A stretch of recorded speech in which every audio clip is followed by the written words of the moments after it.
नमस्कार, मी उमेश पोहदरे, राहणार येवती, तालुका राळेगाव, जिल्हा यवतमाळ। आज इथे आपण कार्यशाळा घेतली होती शेतकऱ्याची, जी सगुणा बागेकडून घेण्यात येते।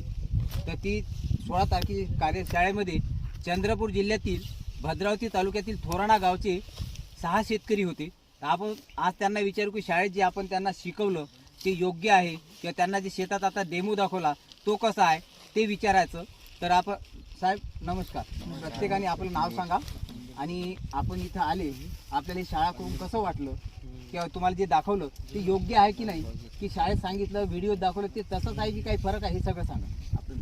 ठीक आहे, नमस्कार, मी सुरेश विश्वनाथ भट, राहणार थोराणा, तालुका भद्रावती, जिल्हा चंद्रपूर येथून आलेला आहे। आज हे SRTचं प्रशिक्षण आम्हाला ऑनलाईन पद्धतीने म्हणजे माहिती झालं, म्हणून आम्ही सरांच्या मोबाईलवरून त्यांना संपर्क करून आम्ही या SRT प्रशिक्षण केंद्रामध्ये आज सहभागी झालो। या सहभागी याच्यामध्ये खरं म्हणजे आम्ही आभारच मानायला पाहिजे खरं यांचं, कारण हे पारंपरिक शेतीमध्ये नवीन काहीतरी बदल घडवून आणण्याचं हे एक मोठं काम आहे याच्यामध्ये। आणि सरांनी त्यातून दाखवून दिलं आहे आम्हाला, प्रात्यक्षिकसुद्धा दाखवले त्यांनी। चणा असो, तूर असो, ज्वारी असो, कपाशी असो, या सर्व पिकांतून हे SRT पद्धतीने तुम्ही कसे बलवान होऊ शकता किंवा धनवान होऊ शकता हे सरांनी आम्हाला याच्यातून दाखवून दिलं आहे।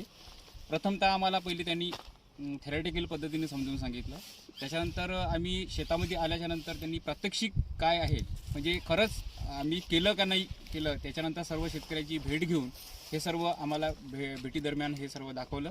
त्याबद्दल आम्ही आपले आभार व्यक्त करतो। तर तुम्ही जे आता सगळं पाहिलं तंतोतंत खरं आहे की नाही, बरं यासाठी शेतकऱ्यांनी करावी की नाही? आता याच्यामध्ये भलं कोणाचं आहे? शेतकऱ्याचं आणि दुसरं जमिनीचं भलं आहे। आज आपण जमीन जी नापीक करून ठेवली त्यामुळे तुम्ही जमिनीचा सुगंध पाहिला कसा आहे? सुंदर आहे, बरोबर आहे, सुगंध आहे त्याला, जो आता राहिला नाही। आणि आपल्याला कुठेतरी खर्च कमी करून आपली स्वतःची प्रगती या SRT मधून करून घ्यायची आहे। ठीक आहे, धन्यवाद।